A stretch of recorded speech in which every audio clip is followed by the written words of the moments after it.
सिर्फ इतना ही कहा, मैं तुम्हारे लिए अपनी पहचान नहीं बदलूंगा, मैं इस देश का प्रधानमंत्री हूं, सिर्फ तुम्हारा नहीं हूं। तुम 30% हो, 90% लोग भी हैं। इसलिए जब उसने टोपी नहीं लगाई तो लोगों ने कहा इसको रोको, ये तो टोपी नहीं लगाता, ये तो इफ्तार भी नहीं देता अपने गुजरात राज्य में।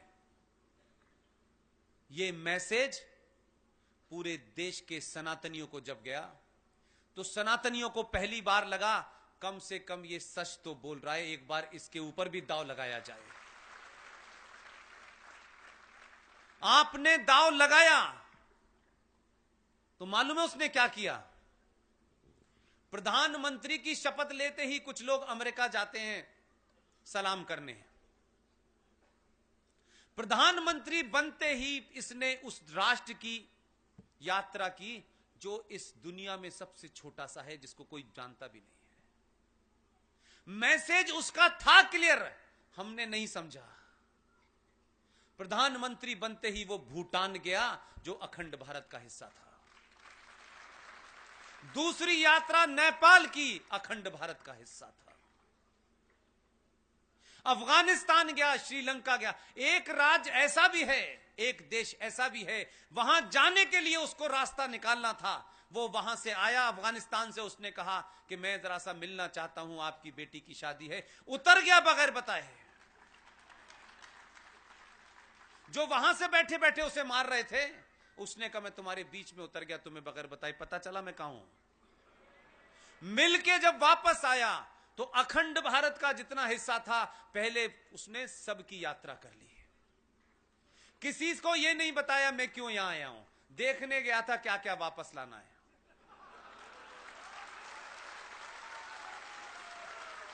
और उसको पहली बार लगा कि अखंड भारत की बात कहना, नारा लगाना बहुत आसान है।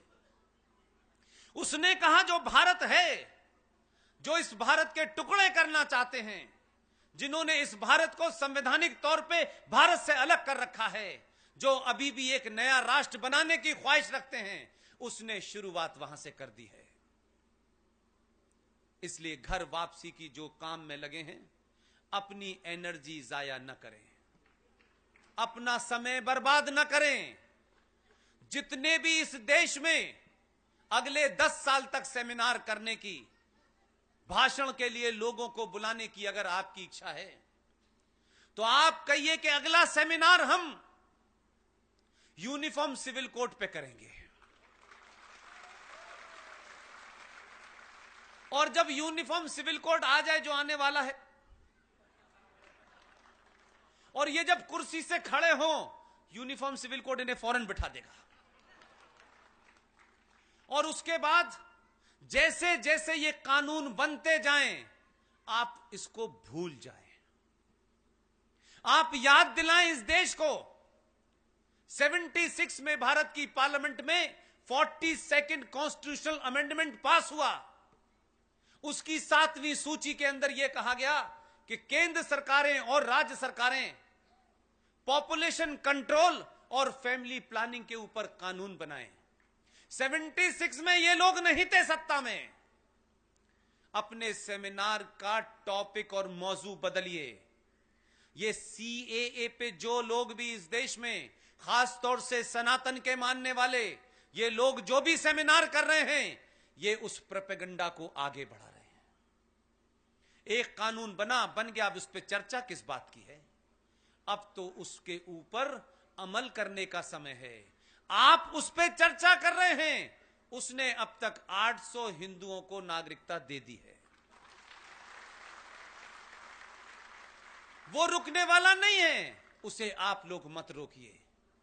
आप लोगों का यह सेमिनार करना सीएए के ऊपर, आप नहीं समझ रहे, अनजाने में आप किसी के हाथ का हथियार बन रहे हैं। एक काम हो गया, भूल गए, खत्म कहानी। जैसे हजारों कानून बने, आपने कभी चर्चा की नहीं की। आप यूनिफॉर्म सिविल कोड पे कीजिए। यूनिफॉर्म सिविल कोड जिस दिन पास हो जाए, भारत के राष्ट्रपति के साइन हो जाएं, उसी दिन के बाद से आप कहिए पॉपुलेशन कंट्रोल पे चर्चा होनी चाहिए। यह लगातार दबाव अगले 50 साल तक बना के रखिए। 1 मिनट के लिए भी बैठना नहीं है।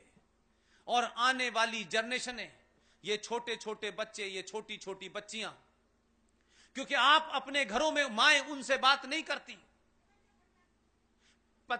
पिता को फुर्सत नहीं है बात करने की, भाई को फुर्सत नहीं है बात करने की। इसलिए समस्या यह हो गई है कि जो बच्ची से उसकी मां बात नहीं करती, जो चमत्कार के उसमें जने कहां कहां चली जाती हैं। आप उस परंपरा के लोग हैं कि आपको चमत्कार की जरूरत नहीं है, आप अपने आप में एक चमत्कार हैं। आप अपने घर की बच्चियों से, उन बच्चों से जिनसे आप बात नहीं करते, और एक बड़े होने के नाते उस बड़ी कुर्सी पर बैठने के बाद जब आप बात करते हैं तो आप उससे अपनी नजदीकी नहीं बनाते। दौर बदल गया है।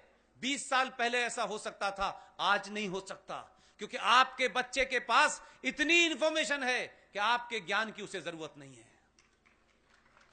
लेकिन जिन चीजों पे वो कंफ्यूज है, उस पे दोस्त की तरह उससे बात करें। हर मां अपनी बेटी से दोस्त की तरह बात करे। उसके मन में भी बहुत सारे सवाल हैं, उसके मन में भी समाज के बदलाव हो रहे हैं। आप पे समय नहीं है, या तो आप सास भी कभी बहू देखेंगी। यह बात अलग है कि अब बहू पार्लियामेंट में आ गई है, अब तो देखना छोड़ दीजिए, और चमत्कार की आशा में घर से बाहर मत जाइए। जितना समय अपने परिवार, अपने बच्चों के साथ बात करेंगी, मुझे पूरी उम्मीद है कि आपकी बेटी, उसके अंदर भी बहुत सारे बदलाव हो रहे हैं। वो भी इस समाज से कहीं इन्फ्लुएंस हो रही है, गलत तरीके से इन्फ्लुएंस ना हो जाए। दोस्त बन के उससे कहिए कि शहर में सबसे अच्छी पिक्चर लगी है, मैं सिर्फ तेरे साथ ही देखने जाऊंगी।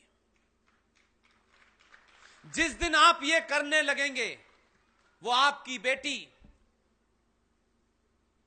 जिसने इस समाज में घूम रहे हुए भेड़ियों को नहीं जानती, उसे कोई पंचर वाला बहका लेके चला जाएगा और बहुत देर हो जाएगी। वो पंचर वाला अपने एजेंडे पे है, क्योंकि मस्जिदों से उसका ऐलान हो चुका है। ब्राह्मण की लड़की को मूर्ख बनाओगे, शादी करोगे तो 10 लाख रुपए मिलेंगे। वो घूम रहे हैं किसी एजेंडे के तहत। आपने अपने बच्चों को सही तरीके से बातों को एड्रेस नहीं किया, इसलिए ऐसा हो रहा है।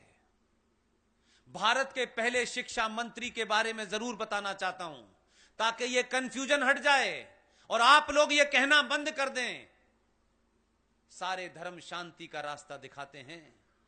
धर्म सिर्फ एक है, वही शांति है, वही शक्ति है। बाकी सिर्फ मजहब हैं जो कब्जा करने के लिए पैदा हुए हैं। इसके अलावा कुछ नहीं करा उन्होंने। 1400 साल के अंदर एक बटन बनाने की औकात नहीं उनकी, एक सुई बनाने की औकात नहीं उनकी, और कहते हैं कि हमने दुनिया को ताजमहल दिया।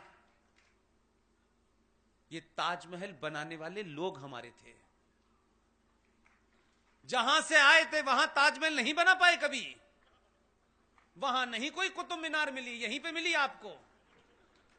इन्होंने पूरी दुनिया में एक ही हुनर सीखा है। ये मकान को पे कब्जा करते हैं, नेम प्लेट हटा के अपनी नेम प्लेट लगा देते हैं। जो 30,000 मंदिर तोड़े हैं, एक बताएं कोई मस्जिद ऐसी बना के गए हो, ये कहें कि ये मस्जिद हमने बनाई थी। 90% मंदिरों को तोड़ के ऊपर गुम्मद बना के कहते हैं कि ये हमारा आर्किटेक्चर है। कौन सा इस्लामिक आर्किटेक्चर, कहां पैदा हुआ था? हम कुछ बातों को जानना नहीं चाहते, इसलिए जिन्होंने किताब नहीं पढ़ी है, जरूरी नहीं है कि आप पूरी किताब पढ़ें। इस वक्त देश में किताब में क्या क्या आपके मतलब की बात लिखी है, उतने ही जान जाएं, उतने से ही आपका काम हो जाएगा। इसलिए जो लोग राष्ट्र को चला रहे हैं, उनसे कहिए गीता पढ़ें,